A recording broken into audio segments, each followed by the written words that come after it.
And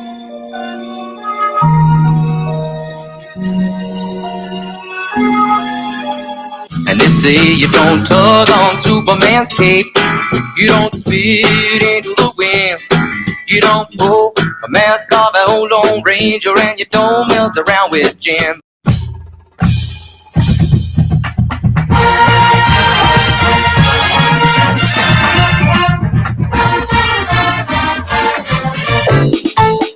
The wheels on the bus go round and round, round and round, round and round. I'm home alone, so I'm all on my own. You can try to break it, but I'm gonna defend it. Sarah, Sarah, storms are brewing in your eyes.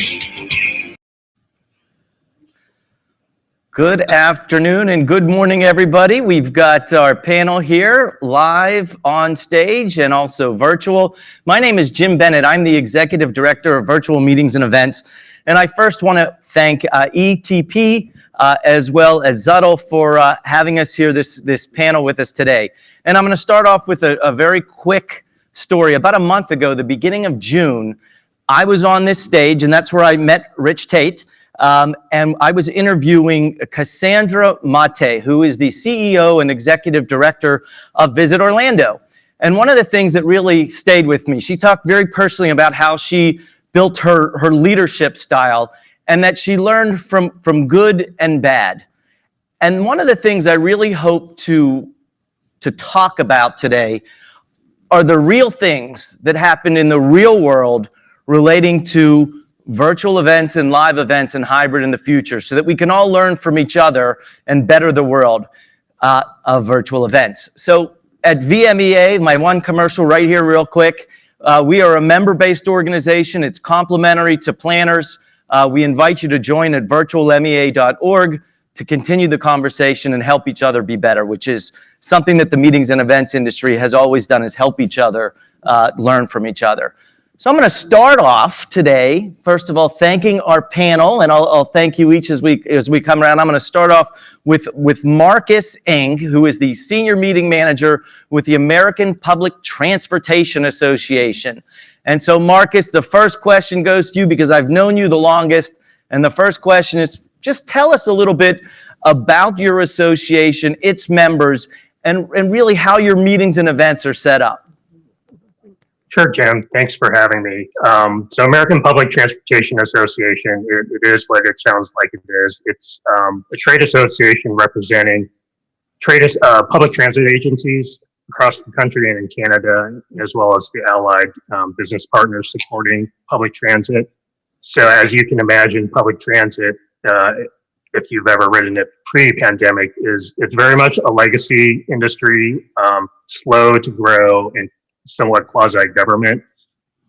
So that made, I guess that's an interesting prelude to our journey into the virtual world with public transit. And so you have, I believe, 14 programs, primarily annually, 4 of which are you used the term, 4 of which are? Flagship. Flagship. We would consider 4 of those larger events are more our flagship events, and then we have 10 or a dozen specialty focused workshops that are designed to drill down into a single topic that's more focused on anything from, like, say, fare collection or even legal affairs surrounding public transit. Okay, and so as you talked about your primary, your biggest flagship program, where I believe CEOs, who attended that program? People going on a junket. Yeah. So yeah, our flagship programs, our larger conventions typically will attract our senior leadership from public transit agencies, GM, CEOs, vice presidents of operations, and people like that. And you know what I found after 10 years at APTA is, those leaders are coming to network. They're coming to network with their peers, their fellow CEOs, to kind of figure out, what's going on in their transit system. What are the things that are keeping other CEOs up at night. So that's the big reason why those people come to our larger conventions. Right. And so as you profile your attendees for each of your events, how did you find that event transferred to virtual? Because you've held that program in 20 compared to 19, which was live. Correct. So 2019, for example, one of those programs would bring upwards of 2,000 attendees. And so as we quickly went to virtual in 2020, that same program, all virtual, ended up around just under 400. So very interesting. But yet we talked about the 10 mid-sized smaller programs that range in size from, I think, 200 to 350 in 2019. And who attends those, and what kind of attendance did you have for those, and why? So our attendees for those specialty workshops are definitely more junior people in the transit agencies, and they're more in specialized departments, people that may work only on fare collection or only on sustainability programs. So they were definitely more singularly focused on education, and particularly education on a particular topic. So really, like as you mentioned, in 2019 and before, we would average 300, 350, maybe 400 for those events face to face. In 2020, when we went virtual with a lot of those same events, we would either do as well all virtual, or we would exceed what we had ever done face to face. And mostly all of those attendees, I won't say all of them, but a majority were first timers. And so the reason you think those numbers increased was, just to point out, why do you think those numbers went up? Well, obviously the price point makes a big difference. It's probably a difference of 50% between the registration rate for face-to-face to virtual. So that opened up the doors for, people that would never normally get funded to travel face-to-face and attend one of our conferences. But lowering the price point, made it very easy for someone to access our content and network. Absolutely. Very good. So we're going to get back to you. And I'm going to introduce the entire panel further. Obviously, you met Marcus, but also Jessica Wicke, who is the Internships Program Director at the University of Central Florida, the Rosen College of Hospitality Management. Of course, you met Marcus. Mike McCauley, who is also online, is industry veteran. He is the founder of Shane Hill Creative, Inc. And Sarah Haywood, who is the assistant. It's a Slane Hill. That's where Slane. Sorry, thank you very much. Where St. Patrick had his moment and lit the fire, and that's the idea. Light your own fire. That's what they'll create. So you're actually in my basement Irish pub here. So this is the quietest room in my house. So it's Slane Hill. Very, very good. Well, feel free to do a shot on my behalf. Sarah Haywood is the Assistant Vice President of Conferences for the National Council for Mental Well-Being, and I'm going to shift the conversation to another association executive, Sarah. You have a program. Tell us a little bit, again, a profile. Who are your members? Tell us. Yeah, so we're also a membership-based association. We represent mental health and substance use treatment organizations and all those that they service. And basically, we're advocating on their behalf for policy and social change so that you have easy access to quality care whenever you need it. Fantastic. And so the members, it's a pretty wide gamut of members. Can you kind of talk a little bit about those members? Yes, we represent the full gamut from your C-suite and those that are running the actual programs in the organizations and setting the policy, all the way down to those folks that are getting treatment. So we have the peers that live life experience and they're giving back. And then you have the social workers, psychologists, medical directors, HR directors. So anybody and everybody who touches the mental health or substance use platform in any way, shape, or form. We represent them. I'm sorry, hit the microphone. So an interesting thing is we talked about your programs and the growth and decline in 2019. Where were you? How many attendees did you have? So face-to-face, we've been growing. As you all know, mental health is unfortunately an issue that continues to grow, especially post-pandemic. Face-to-face, historically, we had over 6,000 people. We did go virtual with our first virtual. We did a virtual light. We did not charge for it. We did not have CEs for it, and we got over 8,000 people. But then this past May, we made a more formal virtual online. We did charge for it because we had 13 different accrediting bodies. And in order to kind of set the baseline that you have to pay for CE, we did have a price point for that. It was a 30% reduction from our normal rate. However, we only had 4,000 attendees that joined us. So an interesting thing, and if I speak out of turn, as Michael was good to correct me, please do all of you correct me, because I am certainly not perfect. My wife will certainly tell you that as well. But neither of these programs are there to generate a profit. Okay, they're there to basically, one is a government-based program. The other one is really a medical, education certification program. And so you did break even with the 4,000 relatively. Correct, yeah. But the interesting thing was, to me at least, was that while you had 4,000, you also kept it open for a month after, where people could get their CEUs, continuing education units. And people seem to be looking at those programs multiple times. The same person would look at these programs multiple times. I mean, I like education, but I'm not going to watch the same hour session 3 times. What do you think that's about? I like to dub it the Netflix issue. Everybody's sharing their login information for Netflix and everything else, and we found the same thing with our show. We had Brene Brown and Tarana J. Burke was our closing session, and if you look at the analytics for that, you had it watched like 2.5 times. I don't think I had 5,000 people going back and watching that 2.5 times. So, it's one of those known, it's a known. We know it's going to happen. There's nothing we really can do about people sharing their logins. But, as I shared with you, the way that we kind of regulate that is you can only get your CEUs if you're the one who registered. If you paid and it's under your name, then the CEUs go to you. You can't share that with anybody else. So even though you share your login, and yes, they're sharing the learning, which we do want to educate as many people as we can, only that person that paid actually gets CEs. Very nice.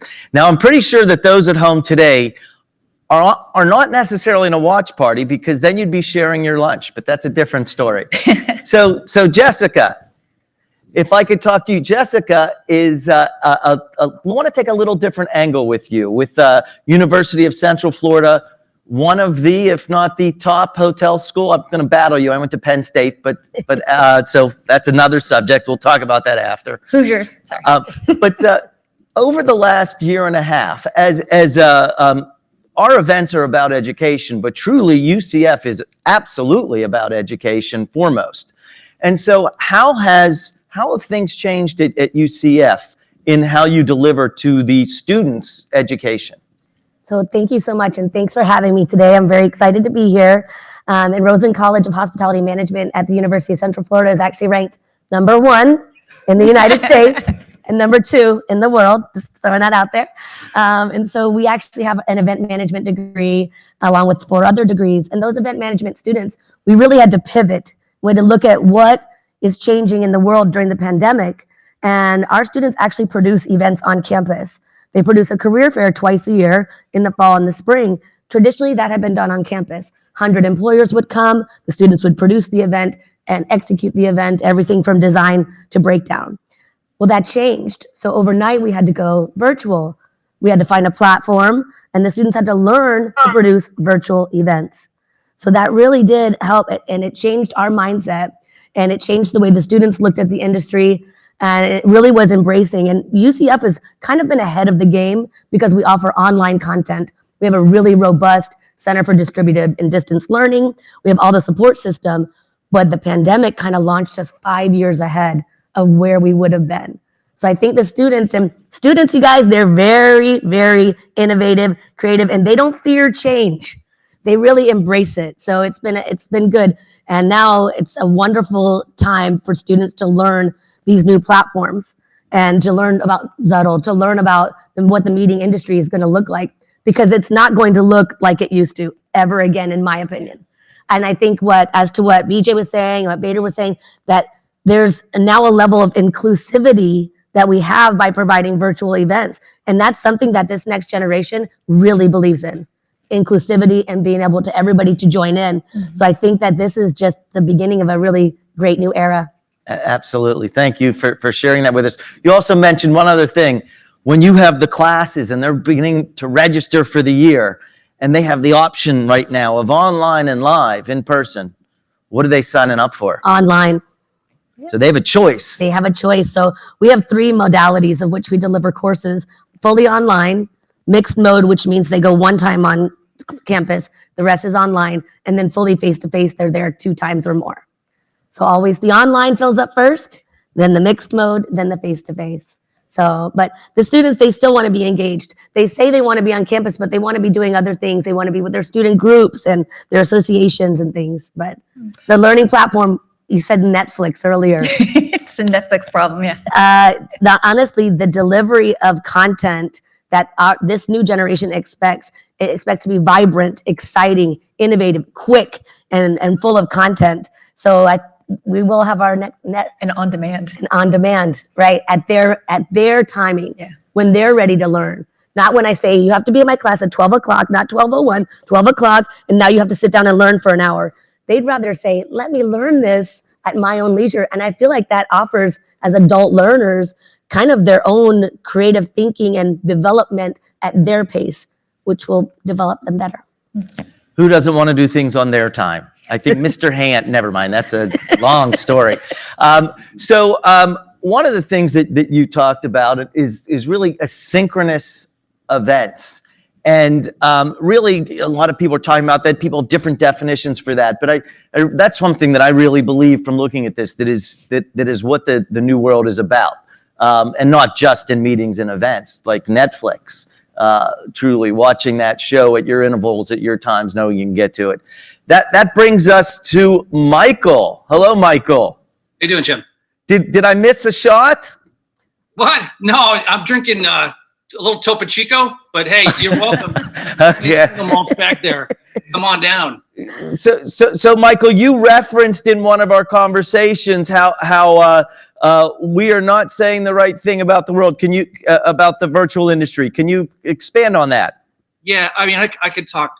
All of the panelists are spot on, and I'll tell you, I'm an adjunct professor at Roosevelt in the hospitality school here, and I did teach 2.5 hour courses, graduate and undergraduate, this year.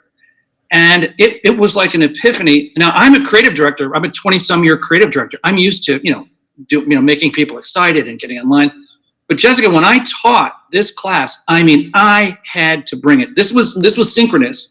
Mm-hmm. And I like that because, and again, every student, we need to, as Jessica was saying, give the students what they need when they need it, right?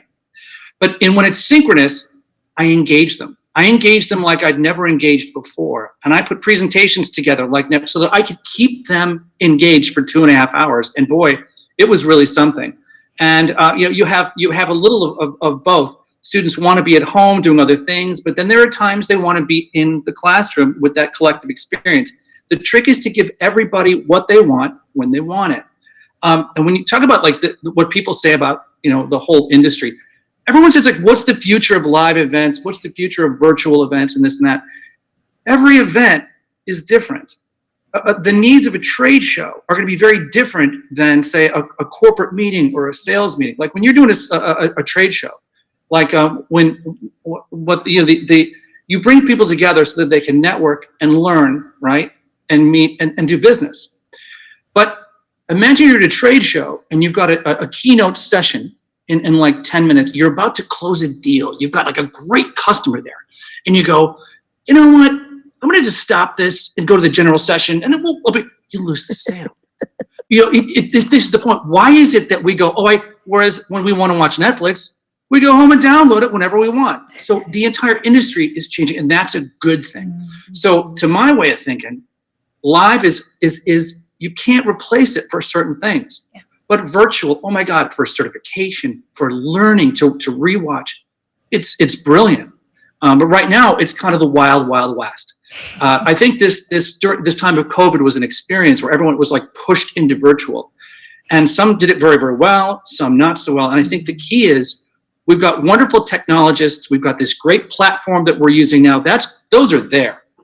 We've got to get back to fundamentals. Mhm. People need to speak better. You're doing television now. There's a whole different world speaking to a live audience and speaking for television, right?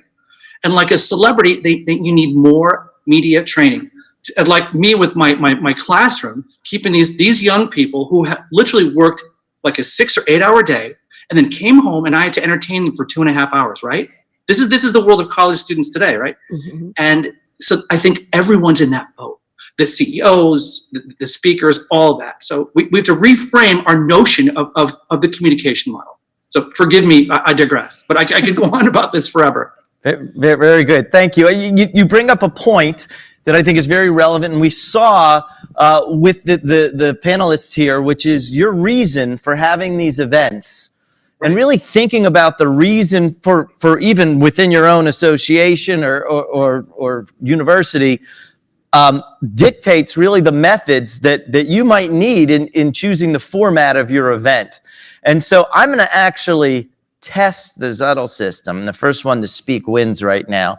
And so I'd love to hear from somebody from an association about what worked well, or what worked well for platforms based on what they were trying to achieve.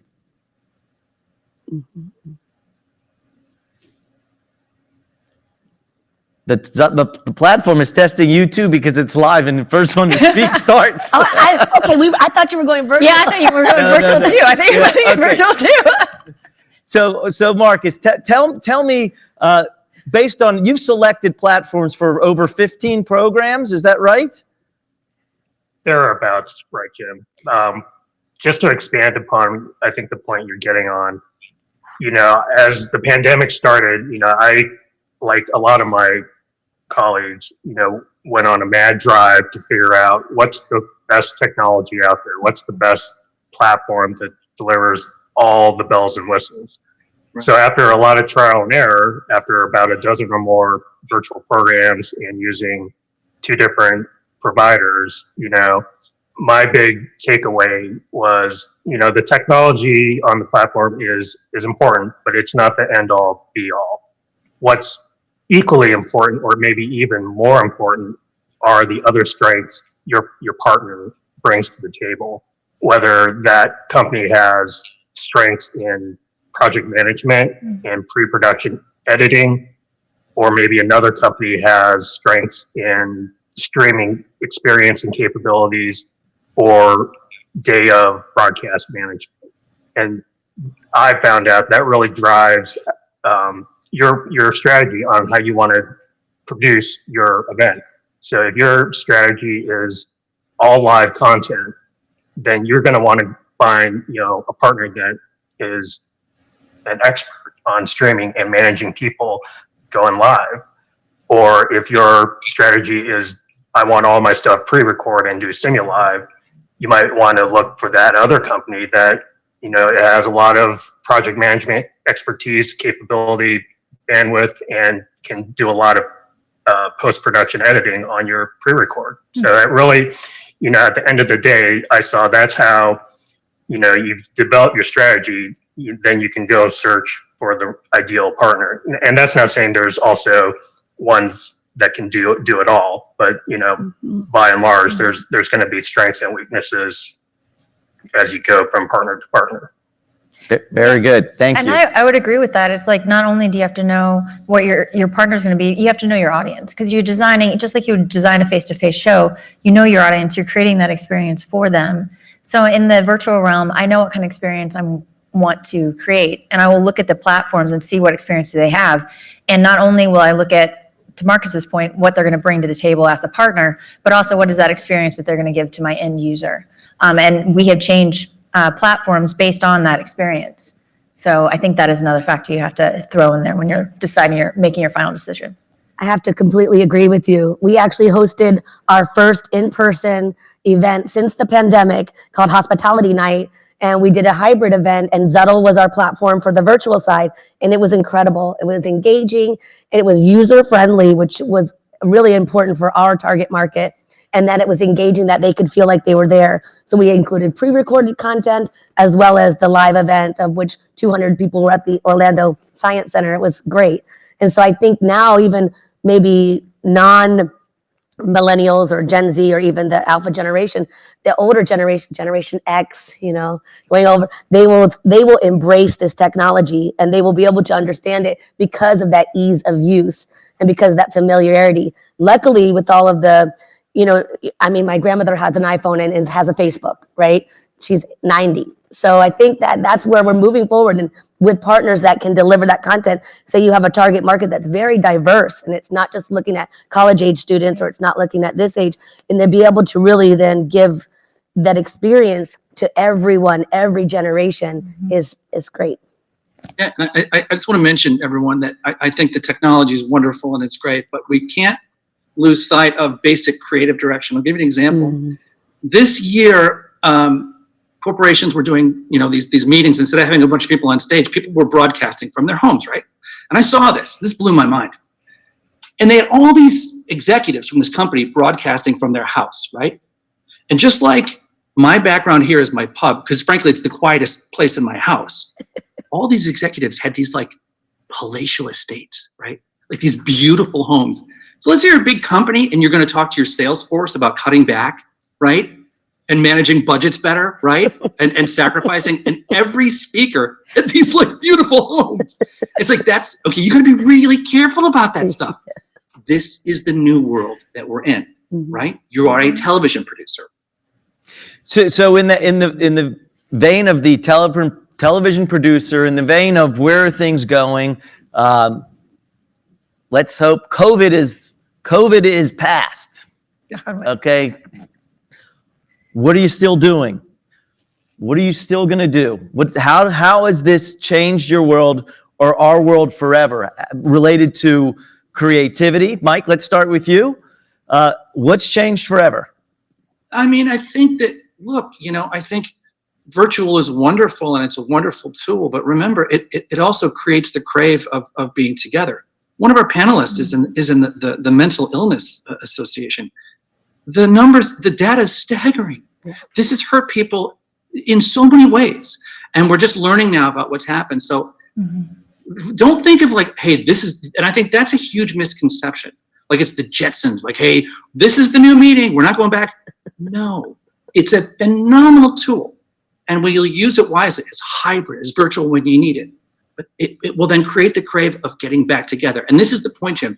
When we do come back together, the expectations are going to be huge.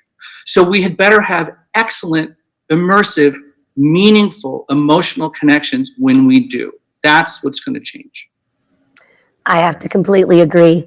And people want to be together. They want to be in the same room. They want to have contact. They want to be together. And I don't think that will ever change.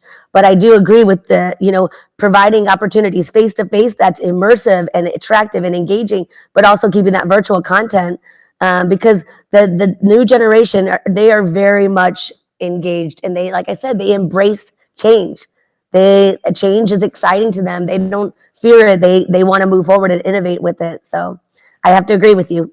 Yeah, and I loved your point about it. It's a tool, and that's exactly what we have to think about. It's a new tool in our tool belt. What should be face-to-face, we will continue to be face-to-face. We'll enhance it. We'll do those immersive experiences. But now we have this great new tool that we can add into it. And how do we fold that in? And then we create it. There are certain things that are fabulous online, and we need to continue to build those out online and strengthen that muscle. So I see it's just another tool in my tool belt that I've added in, and then I'm going to continue to grow with. I would agree with a lot of that. And I think a lot of people, especially in my situation, I think we're coming away with a lot of data from our virtual events that doing a virtual component to a meeting, given the right program and focus, can extend your reach.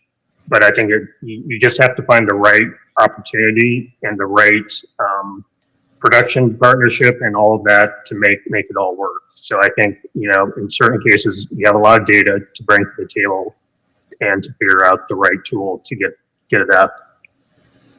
Very good. Well, first of all, I want to thank the panel. I want you guys to know that we got through really half of what I hoped to get through on here. But I also wanted to say, really, as you were all saying, this is a communication method. This is like chat, phone, texting. It's just another medium that we have today. And how we use it is going to evolve forever. And so I think it's fun to be on this ride. I like doing things a little bit differently. I mean, I'll be sitting down and all of a sudden I'll just stand up and walk around. But that is actually all the time we have. Thank you, panelists, for being with us. And hopefully you enjoyed the show. Thank you. Thanks, guys. Thanks again. Thank you.